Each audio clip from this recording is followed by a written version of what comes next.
اور انسان کے اعمال دلالت کر رہے ہو اس بات پہ کہ یہ بندہ ناشکرا ہے، یہ قوم ہی ناشکری ہے، یہ معاشرہ ہی ناشکرا ہے، کہ اللہ جو تو نے مجھے دیا ہے، جو تو نے مجھے دیا ہے میں اس پہ راضی ہوں۔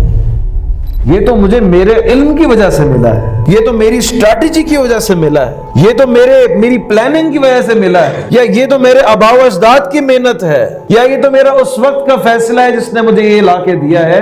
شکر وہیں پہ ختم ہو گیا، اس کے بعد بولتے رہے ہاں الحمدللہ، شکر تو ختم ہو چکا ہے۔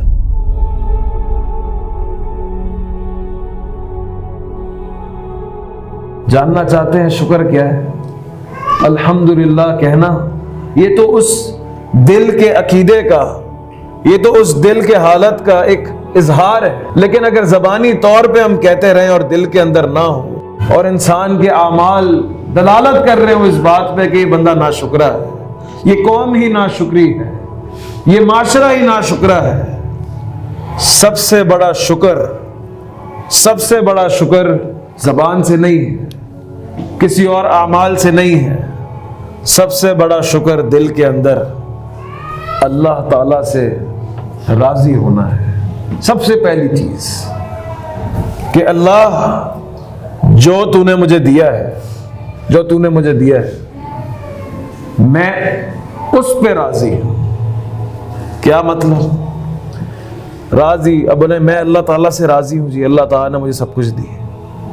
اقرار کرو پہلی چیز کہ یہ تم نے خود لیا ہے یا اللہ رب العزت والجلال نے تمہیں عطا کیا ہے۔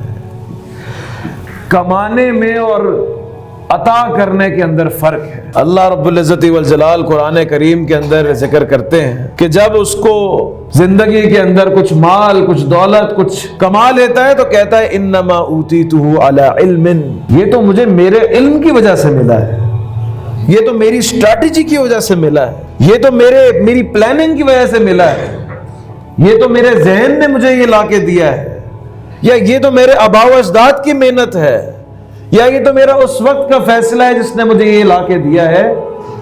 شکر وہیں پہ ختم ہو گیا، اس کے بعد بولتے رہے ہاں الحمدللہ، شکر تو ختم ہو چکا ہے۔ ناشکری تو نعمت کے حصول پہ ہی ہو چکی ہے، کہ جب آپ سوچیں کہ میرے پاس آج جو کچھ ہے اس میں میرا کیا ہے اور اللہ کا مجھے عطا کردہ کیا ہے، اس میں تفریق کریں پہلے۔